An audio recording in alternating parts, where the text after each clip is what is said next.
আসসালামু আলাইকুম রহমতুল্লাহ। তো আপনারা কেমন আছেন? আশা করি সকলেই ভালো আছেন। তো আপনাদের মাঝে নতুন একটি ব্লগ ভিডিও নিয়ে আসলাম।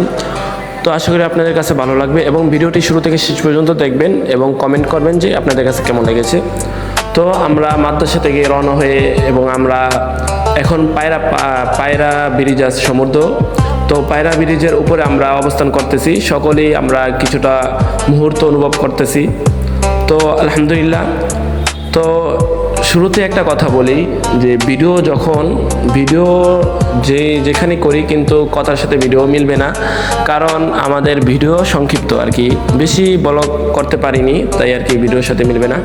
তো আমরা রাত্রে প্রায় রাত 11টার দিকে আমাদের বাস ছেড়েছে তখন।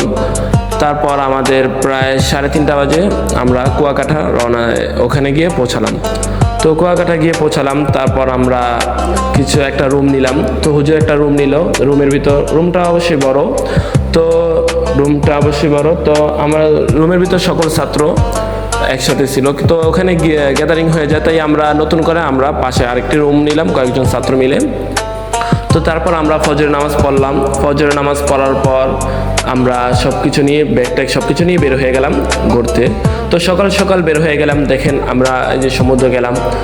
তো সকাল সকাল দেখেন কোনো মানুষ নেই এবং কি ওই যে হয়তো অল্প কয়েকজন মানুষ আছে, এই যে আমাদের ফ্রেন্ড দেখতেছেন।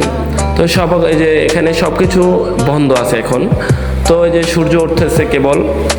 তো আমরা সকাল সকাল রওনা দিলাম। তো আপনারা অনেকেই সকালে ঘুমান, তো সকালের অনুভূতিটা এবং সকালের মোমেন্ট আপনারা সকালবেলা যদি না দেখেন তাহলে আপনারা বুঝবেন না। তো আল্লাহর সৃষ্টি অপূর্ব, অনেক সুন্দর। তো আমরা বের হয়ে গেলাম। তো আমরা এখন হাঁটতেছি এবং সমুদ্রের পাশে দিয়ে যাচ্ছি। তো শুরু থেকে শেষ পর্যন্ত আমাদের সাথে 2টা কুকুর আছে, তো তারা শুরু থেকে শেষ পর্যন্ত আমাদের সাথে ছিল। তো এই যে আমরা দোলনাতে চললাম। তো দোলনাতে যে চলছি, তো এখানে আমাদের বন্ধুরা সবাই মিলে ছবি তুললো। তো শেষ পর্যন্ত যখন আমি ছবি তুলতে যাব, ওই যে দেখতেছেন, তখনই যে দোলনার মালিক সে চলে আসলো। সে বললো যে দোলনাতে প্রতি 1 ঘন্টায় 50 টাকা করে এবং ছবি তুললে 10 টাকা করে। তো তাই সবাই ছবি তুলছে, কিন্তু আমি ছবি তোলা হলো না আমার। তো তারপর আমরা চলে গেলাম। তো আমরা হাঁটতে হাঁটতে আমরা প্রায় সব কিছু অনুভব করতেছি। সূর্য উঠতেছে, এই যে দেখতেছেন আপনারা। তো সূর্য ওখান থেকে কুয়াকাটা, এখানে সূর্য কিন্তু অনেক কাছে মনে হয়, যেন নদী দিয়ে সূর্য ডুবে যাচ্ছে নদীর পাশে। তো আপনারা আসলেই বুঝতে পারবেন যে কেমনটা অনুভব হয়। তো বিশেষ করে বিকেলবেলা সূর্যটা যখন ডুবে, তখন মনে হয় যে সূর্যটা একেবারে নদীর কাছে, একদম নদীতে ডুবতেছে। তো অনুভূতিটা ভালো, দেখতেছেন অনেক ঢেউ, নদীতে অনেক ঢেউ এবং নদীর পানিগুলো অনেক নুনতা হয়। তো অনেক নুন হয় নদীতে। তো সব কিছু মিলে ভালো লাগতেছে। তো আমরা যখন নদীর পাশে আমরা ছবি তুলতেছি, তো তখন ক্যামেরাম্যান আসলো। তো সকালবেলা তো সব কিছু নেই, কারণ সব কিছু বন্ধ। তো ক্যামেরাম্যান আসলো, আমাদেরকে বললো ছবি তোলার জন্য। তো আমার অতটা ইন্টারেস্ট হয়নি, আমি ছবি তুলিনি, কিন্তু আমার সাথে যারা ফ্রেন্ড ছিল, তো তারা সকলেই ছবি তুললো। তো তাদের ছবি দেখে আমারও আগ্রহ জাগলো, তখন আমিও ছবি তুললাম। তো ছবি তোলার পর তো আমরা একটা বাগানে গেলাম। বাগান বলতে আমাদের ওখানে গাছ।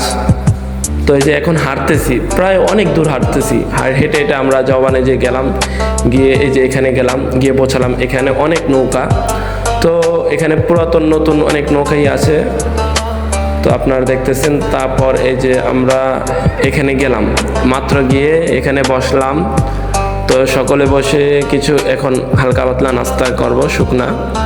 তো আমরা আসার সময় রুটি নিয়ে আসলাম, কেক নিয়ে আসছি এবং কলা, তো বিভিন্ন খাবার নিয়ে আসলাম। তো আমরা এখানে বসলাম, দেখেন আমার ফ্রেন্ডরা বসলো, তো এই যে খাবার বাইর করতেছে।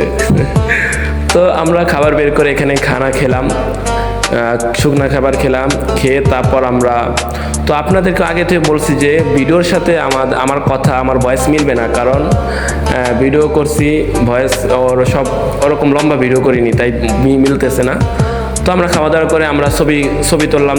আমরা কিছুক্ষণ এখানে ছবি তোলার পরে নদীর পাড়ে গেলাম। তো নদীর পাড়ে গিয়েও ছবি তুললাম। ছবি তুলে এখন আমরা রওনা দিলাম। তো আমরা রওনা দিয়ে আবার গিয়ে আমরা যেখানে যে রুম আমরা ভাড়া করছি, তো ওখানে গেলাম। গিয়ে আমরা নদীতে গেলাম। নদীতে গিয়ে তো নদীর ফটো আসবে সামনে, তো নদীতে গিয়েছিলাম, তো ওটাও ভিডিও করিনি। তো এই জিনিসটা আপনারা দেখবেন। এই যে আমরা নদীতে গিয়ে গোসল করলাম, তো আমরা ফটো তুলছিলাম কিন্তু ভিডিও করা হয়নি, তাই আপনাদেরকে ফটো দেখালাম। তো তারপর আমরা গোসল করার পর আবার ওখানে গেলাম, রুমে গেলাম, গিয়ে আমরা ফ্রেশ হয়ে আবার কিছু আচার কিনলাম। এখানে আবার যে আচারগুলো পাওয়া যায় ওখানে এই আচারগুলো সব জায়গায় পাওয়া যায়নি, তো আচার, চকলেট আরও কিছু অনেক কেনাকাটা করে তারপর আবার আমরা আসর নামাজ পরে আসরের পর বের হয়ে গেলাম। তো আসরের পর আলহামদুলিল্লাহ সূর্য অনেকটাই নিচে দেখা যায়, অনেকটাই কাছে দেখা যায়, আর অনুভূতিটা অনেক আলহামদুলিল্লাহ ভালো লাগে। তারপর বিকালবেলা আমার ফ্রেন্ডরা বাইকে চললো এবং বাইক চালালো এবং পুরোটা ঘুরে দেখলাম আমরা সকলেই। তো তারপর আমরা মাগরিব নামাজ আদায় করলাম। তো বিকালবেলা যেই বাতাসটা হয়, বিকালবেলা বা সবসময় বাতাসটা অনেক মন শীতল করে না এরকম বাতাস। তো এখানে অনুভূতিটা, মোমেন্টটা অনেক ভালো, অসাধারণ আলহামদুলিল্লাহ। তো মাগরিব নামাজ পর আমরা আরও কিছুক্ষণ বাতাস খেলাম এবং রেস্ট নিলাম। তারপর আমরা আমাদের বাস আবার প্রায় রাত 9টা, সাড়ে 9টায় এরকম। তো বাস ছাড়ার আগে আমরা এশার নামাজ আদায় করলাম, তারপর কিছু নাস্তা করলাম হোটেল থেকে। তো নাস্তা করার পর আবার আমরা বাসে উঠে, তো রাত 9টা, সাড়ে 9টার দিকে আমাদের লটারি হলো। তো বাসের সিটের আমাদের লটারি হয়, আসার সময়ও লটারি হয়েছে এবং যাওয়ার সময়ও। তো এখানে নাম্বার দেওয়া থেকে যার বাইকে যেটা থাকে ওটাই। তো আমরা লটারির মাধ্যমে আবার সিট বন্টন হয়ে গেল। তারপর আমরা বাসে উঠলাম। তো প্রায় 2 দিন ধরে ঘুমাতে পারিনি, তাই পুরা রাতটাই ঘুমালাম। তো ঘুমানোর পর মাঝে মাঝে ব্রেক করতো বা ঘুম ভাঙতো। তারপর প্রায় 1টা কি 1:30 বাজে আমাদের মাদ্রাসায় পৌঁছালাম।